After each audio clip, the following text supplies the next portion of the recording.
Olá, gente, tudo bem? Vamos dar início à nossa 7ª aula do curso de Geometria, tá?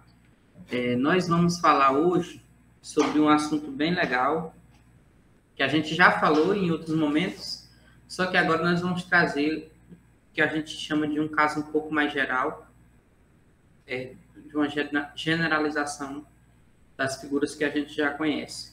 Então, nós vamos começar falando a definição do que é um polígono, que é o nosso objeto de estudo hoje. Então, imagina que você tem uma sequência de N pontos, tá? Esse N a gente pede que seja maior ou igual que 3, todos distintos, de forma que 3 pontos consecutivos não sejam colineares, tá? E aí a gente vai considerar o ponto A1 sendo consecutivo ao ponto AN. Então, a gente tem, por exemplo, A1, A2 e A3 sendo pontos consecutivos, A2, A3 e A4 também, por exemplo. Quando chegar perto do N, a gente tem isso, AN-1, AN e A1. E aí, depois, a gente teria AN, A1,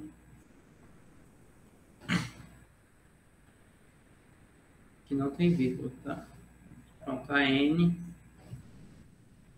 A1 e A2, tá? Então, a gente pensa como o A1 sendo o sucessor, ponto consecutivo ao ponto AN. A gente chama de polígono a reunião de todos esses segmentos, A1, A2, A2, A3, até você chegar no AN, A1, tá? Então, a gente vai denotar os polígonos simplesmente por essa sequência de pontos, A1, A2, A3, A4, até o AN. A gente já fazia isso, gente, em quadriláteros e em triângulos. Em triângulos, em particular, a gente usa uma notação com um triangulinho assim, um triângulo ABC, por exemplo. Mas em quadrilátero, a gente... E em triângulo também pode usar o ABC, mas em quadrilátero a gente sempre usa simplesmente a sequência de pontos do quadrilátero ABCD para representar o quadrilátero. Aqui em polígono, nós vamos usar a mesma ideia, tá? Então, esses pontos que formam essa sequência, a gente vai chamar de vértice, da mesma forma que a gente chamava nos quadriláteros e nos triângulos. E esses segmentos, a gente vai chamar de lados do polígono, tá? Então, legal saber que a gente, com 3, a gente tinha um nome legal para eles, que eram os triângulos, para 4 quadriláteros, e alguns polígonos, não todos, até porque esse N pode crescer indefinidamente, nós teremos nomes específicos, tá? Por exemplo, triângulo, com 3 é triângulo ou trilátero. A gente nunca usa, esse trilátero aqui a gente nunca usa. Quadrângulo ou quadrado, ou quadrângulo ou quadrilátero para 4 lados, quadrângulo também quase nunca usamos, tá? E aí, a gente segue com essas notações de pentágono, hexágono. Esse penta, hexa, hepta, a gente já conhece de outros lugares, não só de matemática, tá? E temos nomes para alguns. Quando a gente não tem nome, a gente chama de enilátero, tá? Que é uma forma mais geral de você tratar. Então, nós temos nomes para alguns. E eu trouxe ilustrações de alguns polígonos e não polígonos para a gente entender mais ou menos como é que funciona essa definição na prática, geometricamente. Então, esses dois aí, eles não são polígonos, por quê? Porque a gente tem pontos consecutivos que não são colineares, ou que são colineares, perdão. Então, E1, E2 e E3, eles são colineares. Então, essa figura aqui não pode ser um polígono. Da mesma forma, a gente tem esses 3 pontos aqui, que são colineares, e aí, de certa forma, estraga a nossa definição de polígono, tá? Então, eles não são polígonos porque tem sequências de pontos consecutivos que são não colineares. Que são colineares, perdão. Então, essas figuras aqui mostram polígonos, tá? Tem polígonos feios e bonitos, mas todos são polígonos.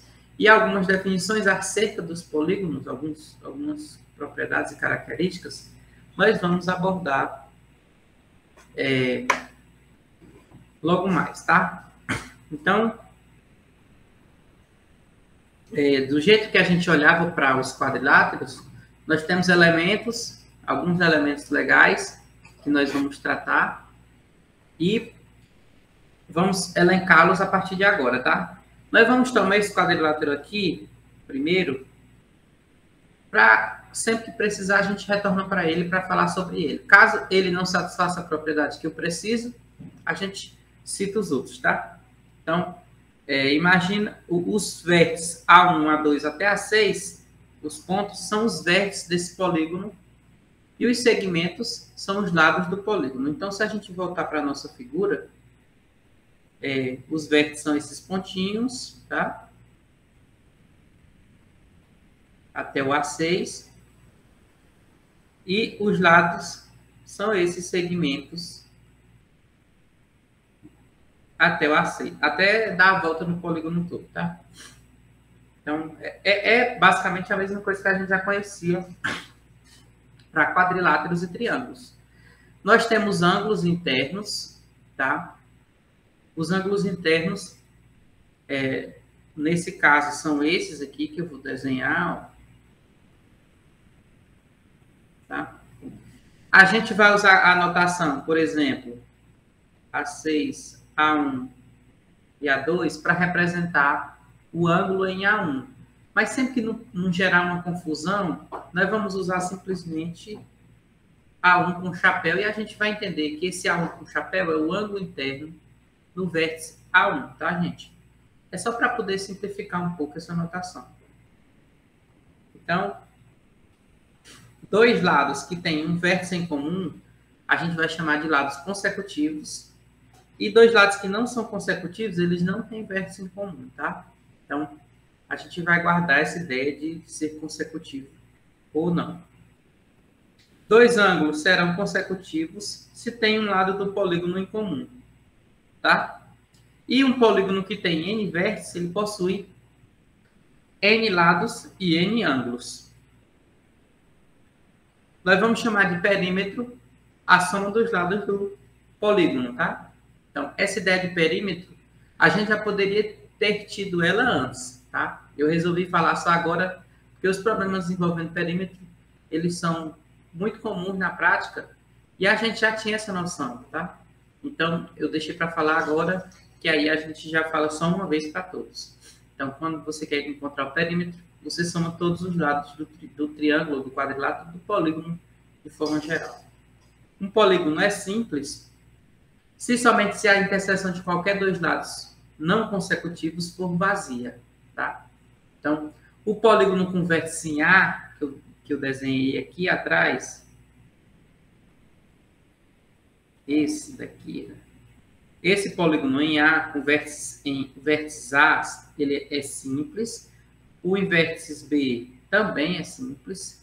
Mas esse vértice C e vértice D não são, porque os lados se intersectam, tá? Esse lado aqui, ó, e esse, eles se interceptam a esse. Então, existe uma interseção tripla aqui. E esses dois lados aqui, ó, esse e esse, eles se interceptam. Então, nós temos lados que não são consecutivos com interseção. E isso só acontece quando o polígono não é simples. Tem gente que chama de composto, eu não gosto de chamar por esse nome, tá? A ideia de interior de um polígono é basicamente a mesma ideia que a gente usava lá em triângulos. Interior de um triângulo, tá? Só que aqui nós vamos dar uma forma de caracterizar, porque nós estamos trabalhando com figuras um pouco maiores e essa forma, ela é bem prática, tá? Então, a gente vai usar ela como definição, um polígono simples e um ponto fora ele. Então, imagine que você tem um polígono e um ponto fora dele. Então, ao você conduzir uma semirreta com origem no ponto que você escolheu e que não passe num dos vértices, ou seja, passa no polígono, mas não passa num dos vértices, passa num dos lados. Se as interseções com polígonos forem ímpar, o ponto é interno, tá? Se a interseção for par, o polígono o ponto é externo ao polígono. Então, na prática, o que é que a gente faz? Nós temos um polígono, vou pegar aquele exemplo lá de trás. Imagina que você tem um ponto, tá? Vou botar primeiro o ponto fora. E aí você vai ter que, através desse ponto que está fora, ou um ponto que não está no polígono, né? Na verdade, você vai traçar uma semirreta que vai interceptar o polígono, tá? E vai deixar essa semirreta se prolongar, tá? Como ela interceptou duas vezes, ó, esse ponto está fora. Se a semirreta interceptar só uma vez, que é esse caso, é porque o ponto está dentro, tá? Na verdade, o que diz não é um ou duas, diz é par ou ímpar, tá? Então, olha, um ponto aqui, ele passa um número de par de vezes. Então, ele está fora. Já um ponto aqui, ó, se você traçar, ele passa 3, que é um número ímpar de vezes. Então, ele é um ponto do interior. Tá? A ideia é basicamente essa, tá? Então, a gente pensa da seguinte forma. Aí alguém poderia me perguntar, professor, a ideia de interior continua sendo a mesma? Continua sendo a mesma. A região fica dentro do polígono. Quando você consegue esboçar ele, você vê a ideia é essa mesma, aquela região rachurada que eu fiz questão de deixar em laranja, tá?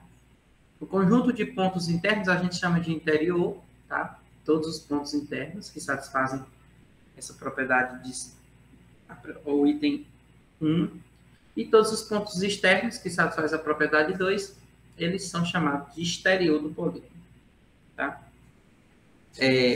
A união do polígono com a região interior a gente chama de região poligonal ou simplesmente de superfície poligonal, tá, gente? Então, a figura, que são os segmentos, junto com a rachura, a gente chama de região poligonal.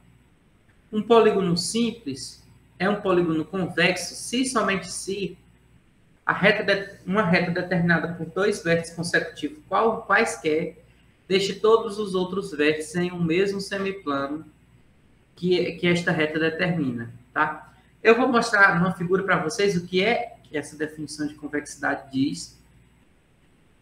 E a gente vai ver que, no final das contas, essa definição de convexidade é a mesma coisa que a definição que a gente já tinha, só que agora nós temos uma caracterização um pouco diferente. Então, essa definição diz o seguinte, que você pode escolher qualquer dois pontos não consecutivos e traçar a reta que passa por eles dois. Na primeira figura aí, com vértices em A, eu escolhi duas retas, ó, e prolonguei as duas. Tá aí o pontilhado vermelho, tá? Aqui é o prolongamento dessas retas, tá? Observe que todos os outros vértices ficaram abaixo, no semiplano abaixo essa reta, tá? Do mesmo jeito eu fiz tentei com outros dois pontos e novamente eles ficaram todos do mesmo lado. E se você testar com todos, que você na teoria você tem que testar com todos, que é para qualquer, de todo jeito vai dar certo quando você traçar, prolongar uma reta aí, você vai encontrar todos os vértices no mesmo lado, no mesmo semiplano, quando essa reta divide o plano ao meio, tá? Então, quando isso acontece, é porque o polígono é convexo, esse polígono aqui é convexo. Já esse outro polígono da direita com vértices, eu usei a letra B para os vértices. Em algumas semirretas dá certo. Por exemplo, aquela que eu passei B1, B6, que eu tracei a reta que passa por esses dois pontos, aqui nós tivemos êxito, todos os outros pontos do polígono ficaram no mesmo semiplano, mas quando eu escolhi o B4, B5 para prolongar, não deu certo. Do mesmo jeito, se eu escolhesse o B4, B3 para prolongar, não iria dar certo. O B2 ia ficar sozinho embaixo e os outros pontos iam ficar em cima. Tá? Então, nós temos essa definição de convexidade para polígonos. é aquela definição que a gente via de ser convexo se, somente se, quando você escolhesse 2 pontos no interior, o segmento estivesse inteiramente no interior, também dá certo, tá? Essa aqui, qualquer 2 pontos que você pegar e ligá-los, esse segmento está inteiramente contido no interior. Aqui não está, tá? Então, confirma que aquela noção que a gente tinha dá certo aqui também, tá, gente?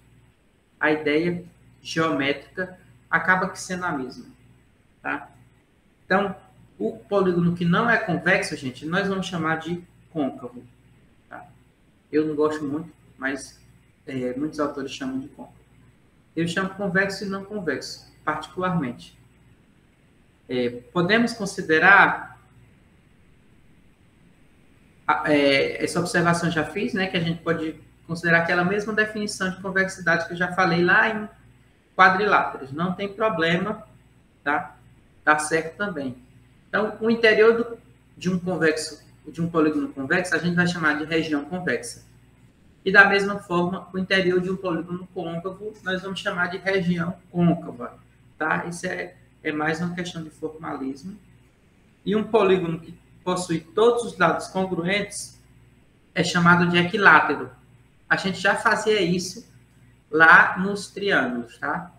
Se ele possui todos os ângulos congruentes, a gente chama de equiângulo. A gente também já fazia isso em outro momento. Então, vale a pena lembrar que todos os lados congruentes a gente chama de equilátero e todos os ângulos congruentes a gente chama de equiângulo. Lá nos triângulos, em particular, nos triângulos, quando era equilátero, era equiângulo também, tá? Só que nos quadrados a gente viu que não necessariamente, que o losango, ou nos quadriláteros, perdão, o losango é uma figura que tem os 4 lados iguais, mas ele não é sempre um quadrado, ele pode não ser. O quadrado não, o quadrado ele é equilátero e equiângulo. Então, a gente vai definir o que a gente chama de polígono convexo regular, né? O que é um polígono regular? Então, a gente diz um polígono convexo é regular se somente se é equilátero e equiângulo, tá? Então, essa noção de ser regular é muito interessante. A gente já conhecia o quadrado, que é o quadrilátero regular. Nós já conhecíamos o triângulo equilátero, que é a figura geométrica de polígono de 3 lados regular. E os outros são polígonos que têm os ângulos e os lados todos iguais. Então, esse aqui é um quadrado, que claramente a gente conhece, os 4 lados são iguais e os 4 ângulos são 90. Nessa figura, todos os lados também são iguais, ó. Estou botando os tracinhos. E os ângulos, gente, são todos iguais, tá? E nessa figura, que é um hexágono, e essa aqui tem 10 lados, tá? É um decágono. É regular também, eu construí de propósito a figura regular, tá? Ser regular é ser convexo e ter todos os lados congruentes, assim como todos os ângulos congruentes, tá, gente? Para essas figuras regulares, nós teremos algumas propriedades já para o cálculo desses ângulos, tá, gente? Mas antes disso, nós vamos definir um item, um elemento extremamente importante, que é a diagonal de um polígono. Uma diagonal de um polígono é um segmento cujas extremidades são vértices não consecutivos do polígono. Observe que a gente já viu essa definição, já trabalhamos com diagonais várias vezes, vimos muitas propriedades das diagonais do paralelogramo, da diagonal do trapézio, tá? Mas agora nós vamos tentar olhar para as diagonais em figuras com mais lados, tá? Em polígonos com mais lados. Nós agora não teremos propriedades tão interessantes como as do paralelogramo, tá? Mas a gente consegue aqui saber quantas diagonais tem cada polígono sem ter que desenhá-los para riscar todas e contar. Então, essa proposição diz o seguinte, que se você o número de diagonais D de um polígono de N lados, se você tem um polígono de N lados, o número de diagonais é dado por essa forma. D é N que multiplica N menos 3, tudo dividido por 2.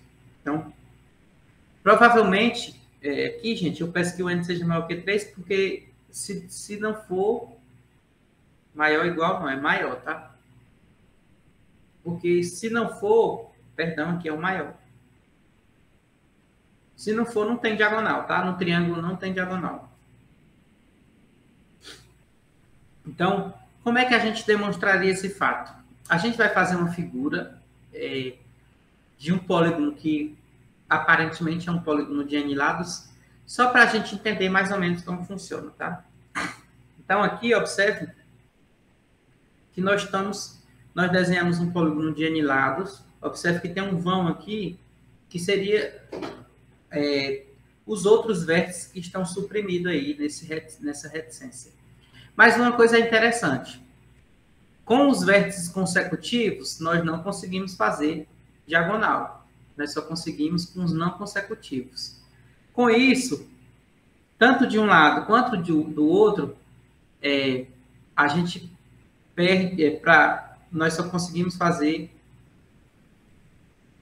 nós temos dois triângulos que usam dois lados do polígono e só uma diagonal. Já todos os outros triângulos, eles só têm um lado do polígono, tá? Então, vamos pensar o seguinte.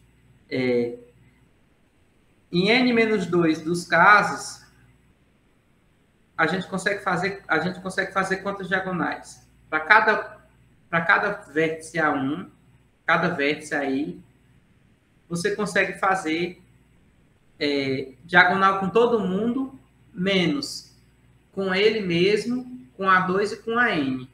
Então, quando vocês tentam olhar para as diagonais de AI, por exemplo, você tem N menos 3 diagonais. Por quê? Porque são as diagonais que conseguem sair de AI.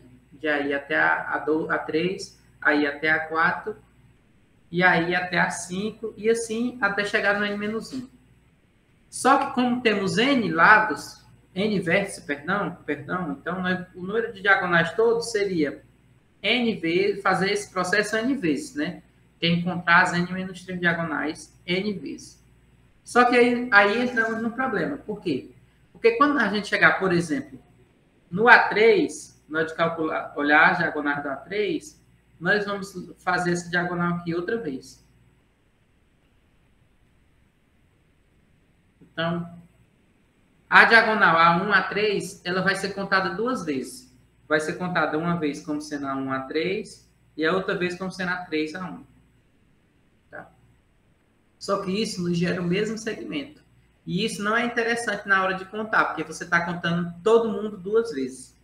Então, cada diagonal, se você seguir esse processo rotativo e calculando, olhando as diagonais de cada vértice, cada diagonal vai ser contada exatamente duas vezes. Então, essa forma que a gente tinha, n-3, para ficar totalmente correta, basta que dividamos tudo por 2. Tá? Então, aí tem uma explicação um pouco breve de como é que foi feita a demonstração. Eu fiz essa explicação no material que eu deixei disponível para vocês lá na plataforma Moodle, tá, gente? Então, a gente viu em capítulos anteriores que a soma dos ângulos internos de um triângulo é 180, tá? Com isso, posteriormente, no capítulo de quadriláteros, nós conseguimos mostrar que a soma dos ângulos internos de um quadrilátero mede 360, porque quando a gente desenhava um quadrilátero, a gente conseguia, imagina que a gente tem um quadrilátero aqui um pouco feio, tá? E os seus ângulos internos estão aqui. É um retângulo, né? É tudo 90. Esse aqui não tem graça porque é um retângulo. Vamos desenhar assim. Um quadrilátero qualquer, tá? Então, aqui seus ângulos. A gente percebeu que quando você tem um quadrilátero qualquer, você pode simplesmente traçar uma diagonal e dividir esses triângulos, esse quadrilátero em dois triângulos. E a gente percebe também que quando você divide aqui, quando você divide, não necessariamente é igual, né? Mas quando você divide, o que é que a gente percebe? Que a soma dos ângulos internos dos dois triângulos coincide com a soma dos ângulos internos do quadrilátero, tá? Então, quando você tenta olhar para a soma dos ângulos internos do quadrilátero, o que temos é nada mais, nada menos do que a soma dos ângulos internos de dois triângulos. Então, se você chamar S3 a soma dos ângulos internos do triângulo, que é 180, o S4 é 2 vezes 180, tá? Se você olhar para uma figura com 5 lados, você vai perceber que você gera, vamos fazer aqui um pentágono, que você consegue gerar 3 triângulos. E assim, a soma dos ângulos internos desse pentágono é nada mais, nada menos do que você fazer 3 triângulos, tá, gente? Indutivamente, nesse processo, a gente consegue chegar nessa proposição, tá? Aqui, de novo, a gente... Aqui pode ser maior ou igual que 3, tá? Aí tá ok, mas lá não, tinha que ser... Se você botar 3 lá, dá 0, né? Não tá tão errado. Então, a soma dos ângulos internos de um polígono convexo é dado por a seguinte forma. Então, se tem I lados,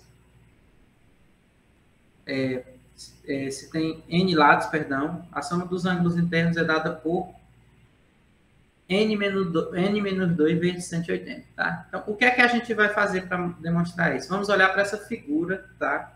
E aqui a história dos triângulos que eu comecei a falar na demonstração passada, eu queria falar nessa demonstração. O que é que a gente observa?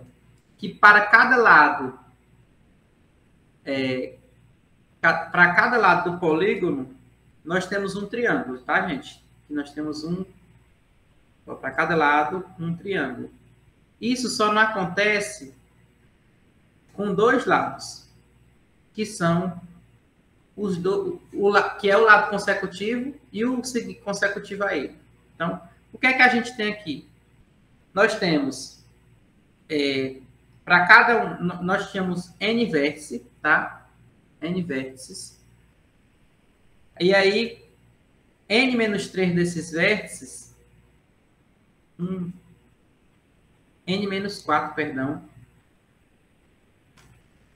N menos 4 desses vértices, eles formam cada um triângulo, com as diagonais, tá? Já esses 2 vértices da direita e esses 2 vértices da esquerda, eles dois juntos formam mais 2 triângulos, tá? Então, um polígono que tem N lados, ele é dividido em N menos 2 triângulos, tá? Cada triângulo mede 180. Então, a soma dos ângulos internos desse polígono de N lados é nada mais, nada menos que N menos 2 vezes 180, tá? Você pode pensar nessa demonstração indutivamente. Você olha, não, toda vez que eu aumento um lado, eu estou aumentando mais um triângulo. E aí, o pentágono, a gente viu que era 3, o hexágono 4, e assim sucessivamente. A gente joga como uma espécie de indução finita, tá? Então, um corolário que isso gera é que se você tem um polígono regular, tá? De N lados, então cada ângulo interno vai medir exatamente isso. Ora, era de se esperar. Você tem a soma dos ângulos N, N menos 2 vezes 180, e você tem N ângulos idênticos, tá? Então, cada um vai medir uma n-ésima parte dessa somatória, tá? Podemos buscar um resultado parecido para ângulo externo, tá? A definição de ângulo externo é aquela mesma que a gente já viu. Você prolonga um dos segmentos e o ângulo externo é o ângulo adjacente ao ângulo interno, tá? Nesse prolongamento. Então, o que a proposição diz é o seguinte: a soma dos ângulos externos de um polígono de N lados mede 360. Olha que interessante. não importa quantos lados tenha, a soma dos ângulos externos é um valor fixo, 360. Esse resultado é bacana. Como é que a gente vai mostrar ele? Vamos olhar para uma figura auxiliar. Tá? Então, nós desenhamos todos os ângulos externos. Tá? Estão aí todos os ângulos externos. Pelo menos alguns, né? Só para a gente ter uma noção bem intuitiva. E olha que interessante. Ali é o externo e aqui é o interno. Ali é o externo e aqui é o interno. Tá? Ali é o externo e aqui é o interno. Uma coisa a gente sabe, que quando eu somo o interno com o seu externo, eles são suplementares, tá? Então, quando eu faço essa soma, todas essas parcelas têm que dar igual a 180, tá? Então, imagina que eu passe um traço aqui e some todas essas equações membro a membro. De um lado, do lado direito, fica n vezes 180. Do lado esquerdo fica o E1 mais E2 até o EN, mais I1, I2,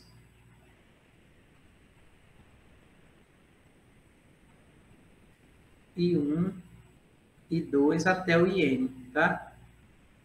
Essas duas somas aqui, gente, é nada mais nada menos que a soma dos internos e a soma dos externos. Então, o que eu ganho mesmo é essa equação, tá?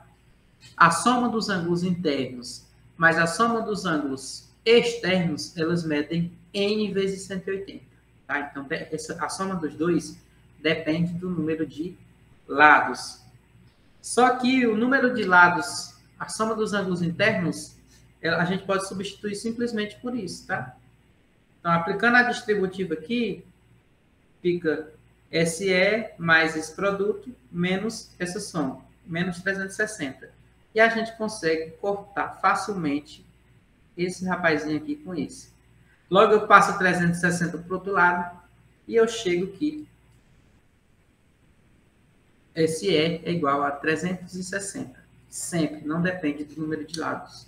Por consequência, o ângulo externo de um polígono regular de n lados é 360 sobre n. Então, olha que legal. Quanto maior o polígono regular, quanto mais lados tiver o polígono regular, menor vai ser seu ângulo externo e ele vai decrescendo dessa forma, 360 sobre n, tá? E isso aqui continua valendo, tá, gente? O AI mais o AE é 180. O que é que a gente ganha também com isso? Que quanto maior o n, o AI vai se aproximando de 180. Por quê? Porque o AE vai diminuindo. Quanto maior o n, menor o AE, ele vai diminuindo sempre. E o AI, ele vai se aproximando de 180. Tá? Eu deixei o final dessa aula para a gente fazer algumas aplicações, algumas questões minhas, para poder fixar melhor o conteúdo, tá? Para a gente encerrar nossa aula. Então, a aplicação número 1, eu peguei o seguinte problema. Um polígono regular tem 20 diagonais. Quanto mede cada ângulo interno desse polígono? Então, a primeira coisa que a gente tem que fazer é saber que polígono que nós estamos trabalhando. Quantos lados tem esse polígono? Porque a forma do ângulo interno depende do número de lados. Então, basta lembrar, primeiro, que a diagonal é n, que multiplica n menos 3 sobre 2. E a gente sabe que temos 20 diagonais, tá? Então, é n ao quadrado menos 3n sobre 2. Fica n ao quadrado menos 3n igual a 40, tá? Eu fiz um produto dos meios pelos extremos. Então, fica n ao quadrado menos 3n menos 40 igual a 0, tá? Aqui nós temos uma equação do segundo grau, tá? Que a soma dá 3 e o produto dá 40, tá, gente? Então, esse n, como a soma dá 3 e o produto dá 40, menos 40, esse n é 8 ou I5, né? Esses dois n's resolvem nosso problema. Menos 5, perdão. A soma dá 3 e o produto dá menos 40. Tá? Então, a gente não definiu, nosso N é natural, dizer que ele é menos 5 não faz sentido. Então, nosso polígono é um polígono de 8 lados. Tá? É um polígono de 8 lados. Eu não lembro o nome. Octógono, né? É um octógono. Então, quanto mede cada ângulo interno? Eu falei para vocês que o ângulo tem uma formulazinha que diz que a soma que os ângulos internos de um triângulo é nada mais, o ângulo interno, a medida do ângulo interno é nada mais, nada menos que a soma dos ângulos internos dividido por n. Então, é 180 que multiplica n menos 2, tudo dividido por n, que é 8, ou seja, o ângulo interno dá 180 vezes 6, dividido por 8. Então, nós vamos fazer umas simplificações para essa conta ficar um pouco mais fácil, tá?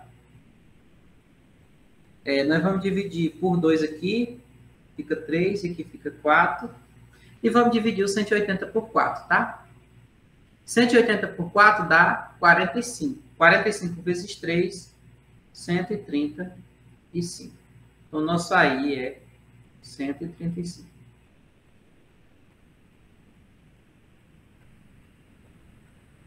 Tá?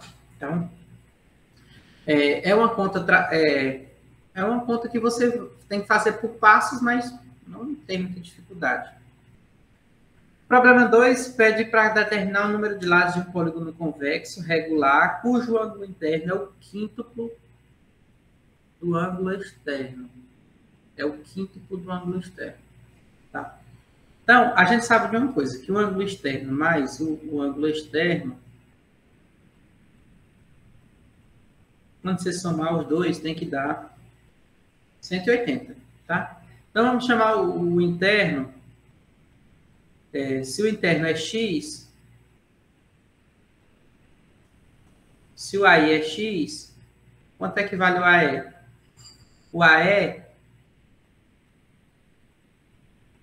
vamos fazer melhor, vamos botar o AE sendo x, tá? Para não ficar fracionado. O ângulo interno é o quíntuplo do ângulo externo. Então, aqui é 5x. Então, a gente substitui aqui. 5x mais x igual a 180. 6x igual a 180. X igual a 30. Tá? Então, nosso ângulo externo mede 30. A gente viu que o ângulo externo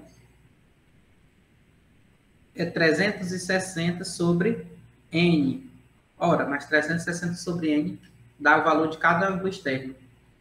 Então, 30, que é o ângulo externo, é 360 sobre n. Você pode simplesmente trocar o 30 e o n de lugar. É 360 sobre 30. Vou cortar esse zerinho. O n dá 12. Tá? Então, é um polígono de 12 lados que tem essa propriedade é satisfeita. Tá? É um dodecágono, né? A título de curiosidade. Nossa aplicação 3 na verdade, é uma curiosidade, e a gente vai fazer um exemplo. O que é que diz essa curiosidade? Imagina o seguinte, imagina que você quer saber quantas diagonais do polígono passam pelo centro. Então, a resposta para essa pergunta, quantos passam pelo centro, é respondida por essa proposição. Um polígono regular, ele só tem diagonais passando pelo centro se o seu número de lados for par. Se o número de lados for ímpar, as diagonais não passam pelo centro. E ainda tem mais. Caso ele seja par, n menos 2 é o número de diagonais que passam pelo centro, tá? Então, imagina que você tem um dodecágono, que tem 12 lados. 12 lados, 12 é par, tá? Então, 6 diagonais passarão pelo centro. Acontece. Então, por exemplo, qual é o polígono regular que tem 5 diagonais passando pelo centro? Tá? Esse polígono é um polígono com 10 lados. Por quê? Porque 10 sobre 2 são as diagonais que passam pelo centro. Então, o polígono de 10 lados, ele tem... O polígono de 10 lados, ele tem 10 que multiplica 7 sobre 2, ou seja, 35 diagonais. E apenas 5 dessas diagonais, que é 10 sobre 2, passa pelo centro. Então, o que é que a gente tem com essa proposição? Que se o número de lados é par, você tem n menos 3,